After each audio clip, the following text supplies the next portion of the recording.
Welcome to the Virginia is for Laughers podcast, brought to you by X2 Comedy. If you're looking to get more out of your Shenandoah Valley experience, then this is the podcast for you. You'll meet interesting people, the comedians that perform here, and find out more about what you can do and see. Whether you live here or plan to visit, listen to explore what helps make up our unique slice of heaven. Now here's your host, Dawn Davis Womack. Hello, Laughers. I'm super excited to introduce you to comedian Lachlan Patterson, originally from Vancouver, Canada, now based in LA. He's coming to the Valley to do some Cave X2 comedy shows. After making his memorable appearance on NBC's Last Comic Standing, he's been featured on Fox's Punchline and Tosh.0. He's appeared on The Tonight Show with Jay Leno, Live at Gotham, and the scripted FX series with Jim Jeffries. With his third special, Dark White, available to stream now, he's captured a dedicated fan base with his sarcastic and observational humor across the globe. Welcome to the show, Lachlan. It's so great to have you on today. Thank you. Thanks for having me. This is awesome. This is amazing. I'm so super excited about this because of what has happened and transpired in this last year, to have us at a place where you are coming to the Valley, because the first clip that I ever saw of you, unfortunately, was just last year. I wish I would have known about you longer. But the first clip was your bit on the new old people. It's hilarious. And I became an instant fangirl. And as I was watching you, I thought he kind of looks like a caveman. And then I thought, we could do a cave comedy show, and I want him to headline. So I'm super stoked. This is all working out, and I can't wait to share your story and your funny with our laughers. So this is going to be fun. Thank you. This is exciting. Yeah, I'm ready to share for sure. It's exciting. Yes, I know I look like this. People definitely come up to me all the time and think, have you ever done a DNA test? Have you ever... Do you know what your background is? I'm like, I get it. You think I'm a Neanderthal. This is, which is fine, you know? There's nothing wrong with Neanderthals, man. No. The reason Sturdy we're here. People. That's right.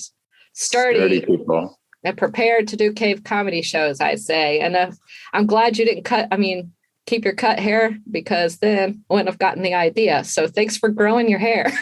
Yeah, I have no choice. It's no longer my hair. It's my old lady's hair. She likes it. Yeah, she won't let me cut it. She goes, your face is too long for short hair. Like that's now I have a complex about that. But yeah, and if laughers want to see what that looks like, you can, see clips from his early part of his comedy career. So you can see like the pre-post and get a vision for that. I kind of agree with her, I have to say. I haven't met her yet, but I say that she's correct. She likes long. Yeah. Just, if you ever want to learn what your face really looks like, find a life partner. They're the only people that'll be straight up honest with you. Yeah. Your face is too long for short hair. Oh, okay. Good to know. Good to know. Did not know that. Yeah, and it's working for you. I want to talk about where you started. You're welcome. I want to talk about where you started. You first performed stand-up at 19 years old at an amateur night in your hometown of Vancouver, Canada. What prompted you to do that, and how did it go? Yeah, it's a good question. I really liked this girl, and I thought we were dating. I was 19. So, we were hanging out, and then she had to break up with me because I thought we were dating. And she's like, look, I don't like you like that. And, my heart was broken. And so I felt like doing stand-up was the only thing. I just felt like, what a great time to do stand-up when I felt like I was at rock bottom already. Like, it can't get any worse than this. So I called the comedy club and said, hey, I want to do stand-up comedy. And the guy goes, well, we have open mic on Thursday. And I think it was like Sunday. So he goes, all right, you're on. And I had 4 days to come up with a routine. Oh my gosh. Yeah. And so I frantically just wrote all the things that I thought I would that had made people laugh in the past. I had impersonations and just dumb. It was dumb. And I invited everyone I knew, which when you're 19 is, you have a lot of friends. I had a lot more friends when I was 19. So I had like, 30 people in the crowd. Wow. And when I got up there, and I was nervous as can be, they laughed. They laughed out there. They laughed. But after I was done, I went in the green room and nobody was talking to me. And I felt like that was weird. So I went home. Everyone told me I was so funny. And I thought I was really funny. And so I thought I'd kind of conquered stand-up. And then, so I didn't do it again for like 3 years. For 3 years, I just put that trophy on the shelf and gave myself a pat on the back. But over the 3 years, I noticed none of my friends were bringing it up. Nobody was saying, "Oh man, that time you did comedy, you were so good at it." And I started to analyze what really went down. And I realized that I didn't. I was just a clown. I was just being a clown. And I really didn't understand stand-up comedy, and I needed to take a better look at it. So I took a class and studied stand-up comedy and tried it again for the first time 3 years later, and I bombed. Really? Oh yeah, I bombed really bad. And I realized at that point that it wasn't as easy as I thought it was. And that's when the obsession came of, I need to solve this. I need to be better at this. I just decided I needed to be better at it. And then that was 25 years ago. Yeah. And was that in Canada when you went back 3 years ago? Yeah. I mean, it was 3 years after you were 19. It was still, you were still in Canada. Okay. Still in Canada. I was in college at the time, and classes were I was going nowhere. And someone mentioned they have a stand-up comedy class in the college. There was a guy teaching stand-up comedy at my college. And really? Yeah. It was night school. It's like 7 p.m. But my art history class ended at like 5. So I just hung out for 2 hours and took the class. And it was so the first day of class, the teacher goes, "All right, next week you're going to come in and you're going to do your routine in front of the class." And everyone, including me, was freaking out. But I went home and I just did the whole thing for a week. I worked on it and I brought up in front of the class and did my routine. And after class, I was sitting outside of the class, and people from the class were coming up to me going, "All right, how did you do that? How did you do that?" And that was the first time in my life anyone had ever come up to me after a class and asked me how I did that. So I felt like that was what I was supposed to do for a living. Like, you were 22? Yeah. 22 or 23. Yeah. Great. Yeah. Yeah. So this stand-up class was like a whole semester? No, it was probably like 3 months, maybe 3 months long. Okay. And at the end of it, you do a performance in a comedy club. And so after the performance, there was a guy in the class who was a male stripper. And it's funny, all the crazy personalities you'll see in a comedy class. I took a comedy class once and Shaka Khan was in the class. Yeah. It was crazy. She was auditing. She didn't actually sign up, but I was like, wow, Shaka Khan wants to learn stand-up comedy. So this guy who was a stripper, he was a professional male dancer, and he had all these venues, and he said he wanted to learn stand-up because, he does the venue once a week and he wants to try something different at the venue the other nights of the week. And he says, "I'm going to pitch all these, stripping venues comedy night." And he goes, "Do you want to do it with me?" And I said, "Sure." And I'm after 3 months of classes, I was already he had set up a tour, and I had like 5 minutes, and he's like, you need to do a half hour. And I said, I don't have a half hour. And so the first club he booked me for, I did, he goes, well, stretch your 5 minutes for as long as you can. And I stretched it for 15 minutes. And then I said goodnight, and it was terrible. I was so ashamed. The guy, the club owner wouldn't even look at me. I had to go bug him to get paid. And from that day on, I said, I'm not doing any more of that. I'm not getting paid. I don't have enough time. When I get the time, I'll get paid. And so, but off to the races very fast. At strip clubs. At strip, well, there's no real male strip clubs. They're just bars. Oh, okay. That they have a ladies' night at. You know, don't you know? No, I don't. Yeah, no.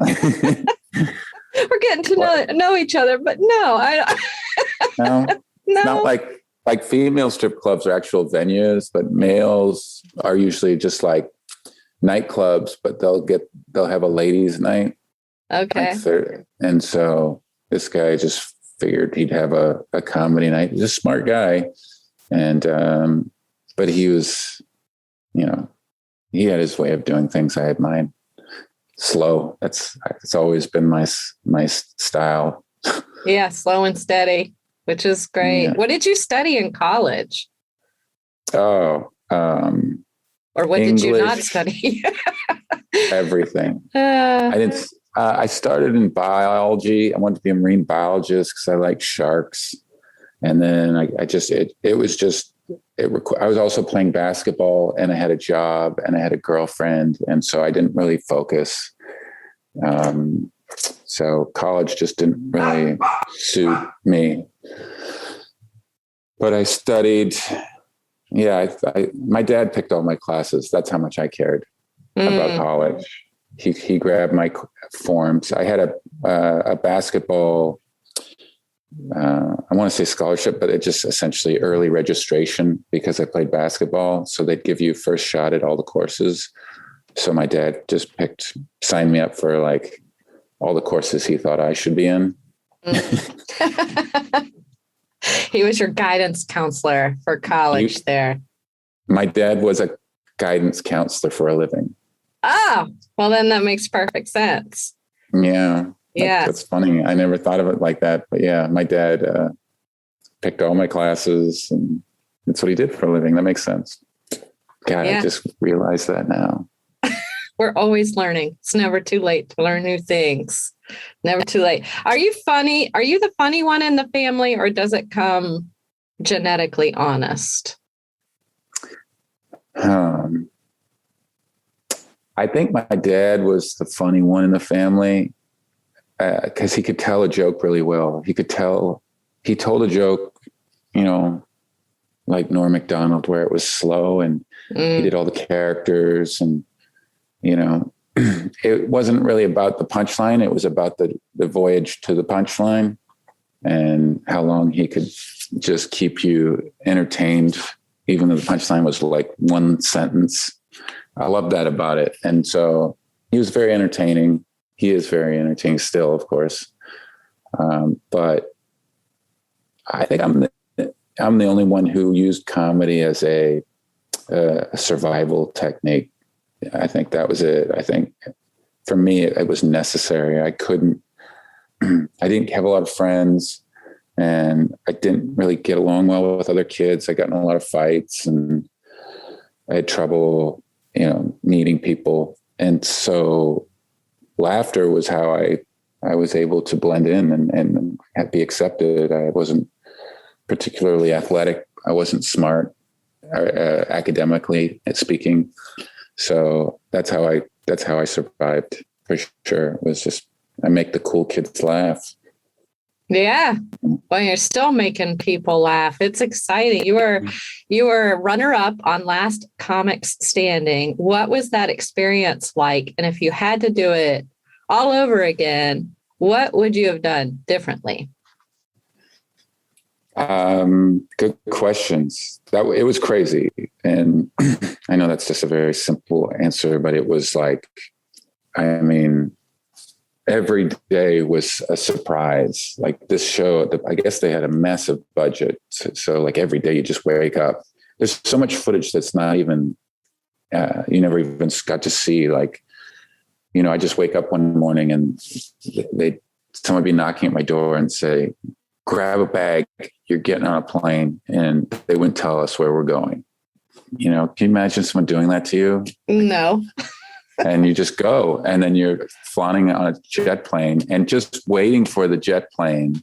We're just sitting in the waiting room of the airport, which is like a sort of a VIP small airport waiting room. The Bee Gees are just sitting right next to us, like Barry Gibbs waiting for his plane. Just surreal. We'd be sitting waiting to do a scene at Universal, the Universal City Walk. We're just waiting outside while they set our stage, our set. The set designers are lining up a little thing, and we're out there. And I remember Henry Winkler walked by. Oh my gosh. Yeah. Mark, it's the guy from NCIS, Mark. Oh something. Yeah. The main guy. Yes. Just actors constantly. I would walk through the airport and people would shout my name. It was awesome, but it was crazy. And I remember I called my bank and I got my card was stolen or something. And I said, hi, my card is stolen. They're like, okay, what other ID do you have? And I go, I don't have any other ID. And the guy on the other end of the phone goes, is this Lachlan the guy from Last Comic Standing? And I go, yes. And he goes, oh, don't worry about it. I'll take care of it. Like he recognized my voice from the show. Yeah. So I got all these little, wonderful little perks. However, it also, and what I would do differently to answer the second part of the question is I probably wouldn't get so stressed out over this being, you know, a life-changing experience and freak out. And I would probably just hopefully be a lot cooler about it and be confident and not worry about whether I'm going to win this stupid thing or not. Because it doesn't matter if you win. And I wish I could have convinced myself of that. Because when I first started, that was very easy because I never thought I would get anywhere. People were actually telling me who's going to win. And so my confidence was definitely at the lowest. I had, my agent wasn't even there for the audition. I had said no to the audition just because I had auditioned once before and it was humiliating. I think Aunt was the judge one year and told me I shouldn't be a comedian. I should be a model. And then as I started into a joke, the judge stopped me mid joke and said, I don't think so. And, so it was, you know, I never saw comedy as a contest. In fact, you know, they always tell you never compare yourself to anyone. So it didn't seem right, but the way they sold it, it made more sense. It was, you know, Keenan Ivory Wayans and Roseanne and Russell Peters were the judges. So right away I was like, okay, well it's not an online vote. These three people are going to tell me I'm funny or not. I can accept that. And so, yeah, I think I would just, if I'd have done it again, I think I'd just be less nervous. That's such a great answer. That's really encouraging too. I think there's so much wisdom in that. And I love that as all of us humans can get attached to outcomes. And then that freezes us and limits our freedom and creativity. And when we let it go, then what the gifts we're naturally given just ooze out. Because that connection is relatable when we let go of the outcome. Yeah. Yeah. If it's meant to be, it's meant to be. Just do your best. Yeah. And just be us, be whoever you are and let that come out. What's beautiful about you will come out when you let go of the outcome. Yeah. And what's funny about you, if you're funny, will come out too. Yeah. Yeah. That's really great. You said Russell Peters, I believe. You can correct me if I'm wrong, but I was looking at your website for live shows. It looks like you're on a big Russell Peters tour. Can you believe that? Circle right around. It's been 6 years since the last Comic Standing or more. Yeah. And I just got a text. I got a text 2 weeks ago. Hey, what are you doing June to July? And I was like, nothing. And he goes, you want to open for me? And he sent me his entire calendar. And he said, and I go, okay, do you want me to just pick one of these dates? And he goes, pick as many as you want. I was like, what? That's amazing. Great. And the only one I couldn't pick is the ones when I'm going to be in at Comedy at a Cave. That's the only ones that I was like, can I get these ones off to go do Comedy at a Cave? He's like, sure.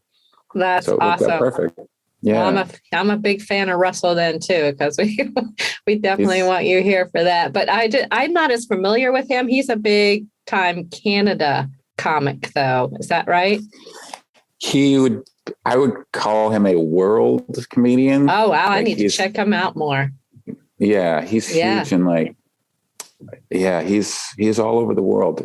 He sells out Dubai in a couple of minutes. In India and all over Asia. And oh my God, he's selling out. I'm performing in my hometown in the stadium where the Canucks, the hockey team plays. It's pretty awesome. I've never performed in an arena before, so it's going to be weird. And I've heard he's just amazing to work with, and very generous. And he's always been very generous to me. So I'm excited. I'm excited too. That's my kind of people. I was getting ready for the interview today and I was like, I need to look this person up more. And so I made a note and then it came up in the interview. So I'm looking forward to seeing his clips and learning more about him for sure. Yeah. Yeah. Yeah. Check him out. I am going to check them out. You've been at this now over 20 years, Lachlan, and you're a bit of a storyteller. I'm curious, what's the most unique place you've performed so far? That is, of course, Until the Caves this summer in the Valley, a week before your birthday, just saying. But That's right. Right. Happy birthday. I mean, Caves got to be the weirdest. Caves got to be the weirdest. I had performed, I'm sure I performed during the pandemic, I performed in, everyone was trying to turn something into one. I performed in an Airstream trailer. Oh, probably a month ago. Okay.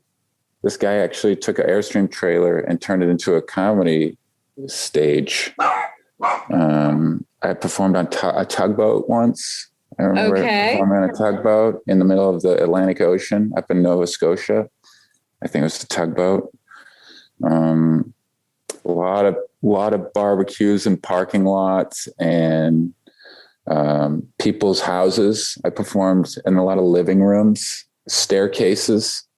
I did a show on a staircase to a people below sitting in the living room. I mean, God, it's good for me though. You want to be good at everything, I guess. So, you got to know how to entertain a living room as well as an arena. But Cave's fun. Cave, I like the low ceilings. It's a good measurement of a comedy show. Lower ceilings is better always for comedy. The lower the ceiling, the better. Like a bottom floor of a pirate ship would be perfect. Be a perfect venue. We're going to be, I think it's called their cathedral room, but it's the same part of the cave where they hold weddings is where you'll be. And weddings in a cave. Yeah, they do weddings in a cave here. Yeah, that's a thing. Yeah. And then we're going to do a show in the cave. Ha ha. I love it. It's going to be great. Ha ha. I get to open for Lachlan, so I'm pumped about that. It's exciting. But we're not here to talk about that. I want to talk about your YouTube channel. Yes. Yes, I want to talk about that. In your About section, it says, and I quote, "Welcome to my channel. I like to post funny things and create videos and content to bring laughter to your face," which is fun. Thank you. Yes, you're welcome. There's a good bit. I like how you keep it short and simple but there's a good bit of new and old stuff on there. There's a clip of your earlier days when your hair was short in comedy. The George Foreman grill bit is on there, one of my favorites. How was that inspired? How did that come to be? Yes, good old George Foreman and his wonderful second occupation of designing grills. I decided I had one. I had a George Foreman grill and I used it and I adapted to it. I think we all have to kind of adapt to it. But I decided I had the idea of making a grilled cheese sandwich, but putting cheese also on the outside of the bread, like sprinkling. So I sprinkled mozzarella on the outside of the bread and then I pushed it down. And I thought it would like make cheese bread. But what ended up happening was when I lifted it, the cheese had not stayed on the bread. It was just on top of the grill. And so when I went to go grab the sandwich out and the grill top came down and it landed on my hand and the cheese just burnt right into my skin. Like oh it just my gosh. In there. Yeah, it was horrible. And all 4 of my fingers on my knuckles were covered in burnt cheese and it just seared into my skin. Horrible. And yes. And so I walked around with this and people would go, "What the heck is going on with your hand?" And I would have to tell them, "Oh man, this George Foreman grill." And I would tell them the story. And I mean, it took a month to heal. So for a month, I was telling people this story. And the story was I was just writing the joke. I didn't even realize it at the time, but I was writing this perfect joke. And then finally someone said, "You should tell that on stage." And so I started telling it on stage. And the more I told it, the more I realized this grill is absolutely it's a safety hazard. And it ended up being a lot of people's favorite joke. And I actually, I get royalties for that. No sound. Way. Yeah. I've made more off that joke than any other joke I've ever written. It's funny. Every month I get a little money from the George Foreman grill. It's so the wound has actually been it paid off. Yeah. Literally. And when you buy a George Foreman grill now, yeah, they have all of the things I joked about. They've repaired and fixed and altered. So it now has a thermostat, an on and off switch, and it has removable grill plates that you can wash effectively in the dishwasher. So maybe I also changed the world. Maybe some people listened. That's right. Yes. They did listen to you and saving lives now, or hands or both. That's awesome. Now you have a son and you have a new bit on kids not having pockets. Also hilarious. First off, how old is your son? And then can you describe more about your comedy writing process? What's worked for you over the years and how has it evolved? If you forget a question, I'll say it again. That was a lot of questions. I think I can do this. He's 3 now. Okay, great. So he's starting to put his hands in his pockets. So the joke is slowly dissipating into the ether. He no longer and he's starting to put things in his pockets, which is cute. But the joke is that baby clothes have pockets, but babies don't own anything and don't even know they have pockets. So why do they put pockets on baby's clothes? And I've never seen a baby put its hands in his pockets and go, I have you guys seen my Cheerio? I had a Cheerio. You know the joke. Yeah, it's great. So usually my writing process is I'll come up with something that will bother me. I find the the most refreshing thing is when I am able to share something that's on my mind, and it helps me relieve myself of the stress of it, or get some almost like revenge or some sort of justice, or like the George Foreman grill, right? Some sort of thing. So I could just go, that's pretty much it. I take a little notebook, which if anyone knows these little moleskin notebooks, they're about 5 inches by 4 inches. And I keep one in my pocket everywhere I go. And as I walk through my day, I pull out a pen and I write something. I wrote that my kid gets mail. He gets mail. He's 3 years old, and the government sends him mail. And so I want to write something about that. I noticed here I just wrote, rich people or poor people quit, rich people step down. Because I noticed that when you listen to rich people don't quit their jobs, they always just step down. But you never hear poor people stepping down. Right. Nobody steps down from their job as cashier at Wetzel's Pretzels.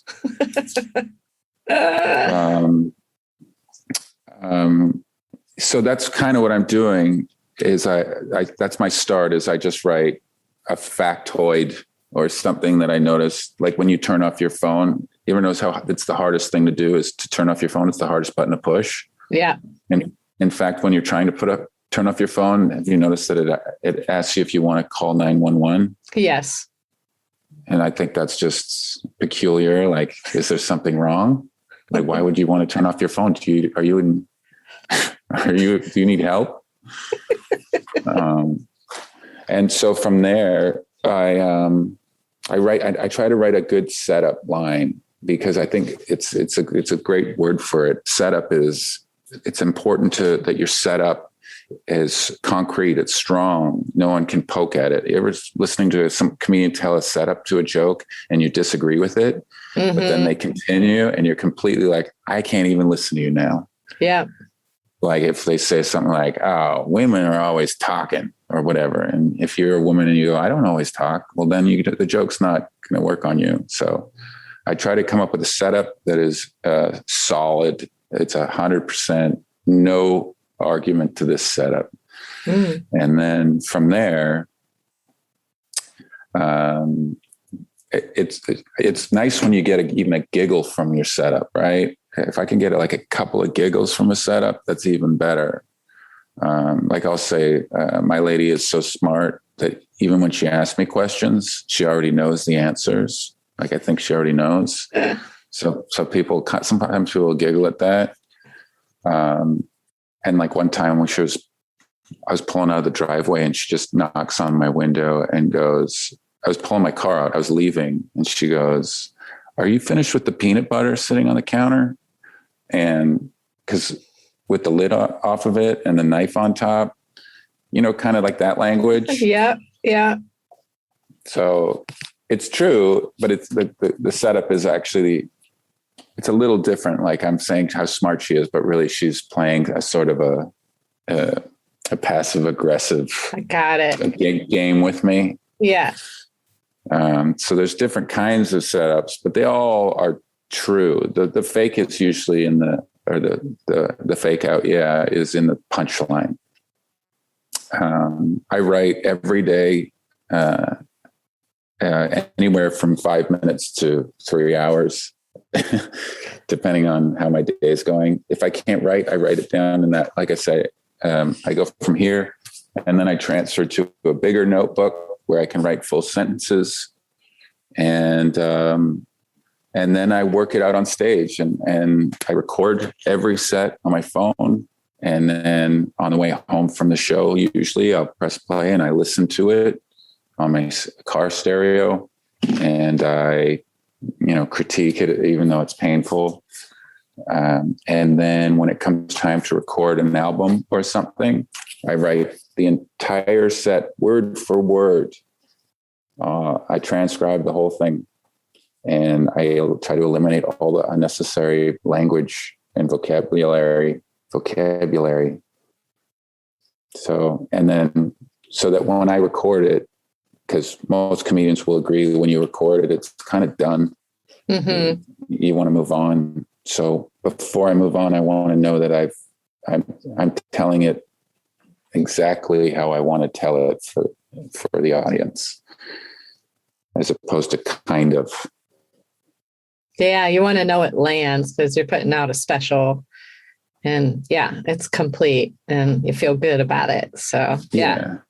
No or like. I don't like the word like in a sentence in a comedian's voice. We all do it every once in a while, but I feel like my journey is to eliminate like from my vocabulary in this in the sense that you go, she's like, oh my God, and I'm like this, and then they're like this. Gotcha. Because like means that it's not exactly. And I said, I was like, so you were like this, but you weren't exactly that? Is that what you're saying? Tell me exactly what happened, not like what happened. It softens the punchline when you say like.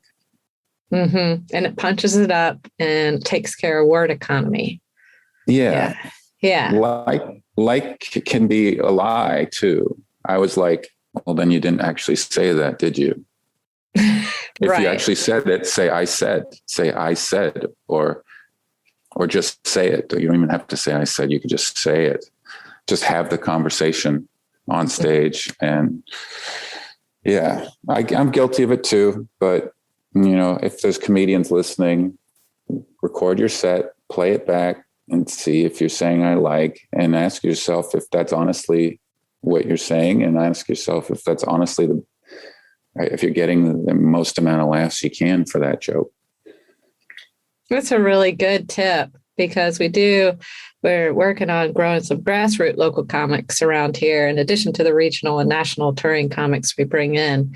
So there will be comedians listening, and there are other people interested in learning more about comedy that listen. So that's a really good tip. Thanks for sharing that. It's really beneficial. Yeah. You have a nickname that you go by. It's Locke, which is new to me. I'm still trying to get used to that because I have mad respect for you. Thank you. You're welcome. And during the lockdown, you started your Lockdown podcast, cleverly named, by the way. What is it about, and where can people tune in to listen? Oh, thank you for asking. The Lockdown podcast. It is available everywhere. You can it's spelled LACHJAW. And I'm on Spotify and SoundCloud and Apple and Google, and I'm sure a lot of other places. It's about, it's a weekly podcast that started during the lockdown when I was stuck in home and I had a garage, and I just turned my garage into a little safe haven, my little time capsule. And I would go in there and just record. It started with just bits. I was just recording bits because I couldn't do stand-up comedy. It was canceled. And so I just started running my bits on this podcast to no laughs. But if you have a listen, you can kind of, you can hear the beginnings of jokes. You can go listen to me discovering material and trying to turn it into something for stage eventually. I sometimes get visited by my neighbor, Brian. He sometimes just stops by, and he brings a couple of strange beverages that we sample. Okay. And we can get going on the neighborhood because we both live in Venice. So we tended to get going on the neighborhood and how it's changed a lot during the pandemic, and I get distracted from the comedy every once in a while, but it's a hoot, and it's real laid back. And, I kind of invite you into my garage and sort of set it up that way as, come on, come have a seat, sit down. I sanitized. You're over there. We're 6 feet away. How's your day going? And I've been told I'm like a mild sedative. Yes, I know. Very calm. I love it. And creative. You also have a coffee table book based on your dark white special. What's in it? What comes with it? And if the laughers wanted to purchase it, where can they get it? Thank you. I did. Yes. During the pandemic, I came up with this idea for a coffee table book, and I had a couple of friends who are also out of not working, one of which was a photographer named Matt Masisko, who's an amazing photographer. And so he wasn't really having much success with the social distance photography. And so I convinced him to help me. And I convinced my buddy Josh Davis, who is a lighting and grip for movies, and the movie business had taken a break. So, and he lights like Jurassic Parks, and Tarantino films and Marvel. And so he had all this equipment too. And he's like, I have a lot of equipment, maybe I can help. And I had been inspired by this artist named Gregory Crudson, who takes living pictures. He takes these stunning pictures of scenes. You got to check them out if you can. But I'd love to. It's called Tableau Vivant, which means living picture. And he essentially puts people in the picture and lights up certain areas, almost like a set for a movie. And he snaps a photo. Yes. It's ominous. And he creates this life, and he doesn't tell you what's going on in the photo. You just kind of have to imagine, based upon what he's put together, what's going on. And so we tried to recreate that only through my stand-up comedy. So we would take my jokes and we go, okay, this joke about, I have a joke about the tandem bicycle and how dangerous it is. Yep. And so we were trying to recreate that. So we got a tandem bicycle, and we got, it took us forever to find a tandem bicycle in a sunny day. And we tried to shoot the shot where neither of us on the bicycle, me and the other actor on the bicycle, aren't paying attention, and there's a giant manhole open in front of us. So we figured it out. We figured out how to do that. It took all day to set it up and shoot it. And we went through my entire comedy album and took photos that went with all the jokes, and then put it all together in a coffee table book. And the cool thing about it is I set it up. I designed the book to go with the album. So when you listen to the album, it corresponds, and you turn the pages as you're listening to the album. And I even added in a sound effect that lets you know when to turn the page. Oh, cool. Yeah. So you can just listen to the joke, see the photo, and then when it tells you to turn the page, you flip. And then I've transcribed everything I'm saying, I've transcribed on one side of the page. And then on the other side of the page is a photo that goes with everything. So you can read it, you can listen to it, or you can look in it, or you can do all three. And I have them available only on my website at LachlanPatterson.com. And I ship them all over America and Canada and wherever you want. I like the way you said America. America. America. Canada. I even said Canada with an American accent. Canada. Yeah, Canada. Canada. I don't know. I'm terrible at impressions, and some of my comedy is about being terrible at impressions, but that's okay. That's why it's fun and funny. Well, as we wrap up here, can you share with the laughers how they can follow you on social media or otherwise? Yes, thank you.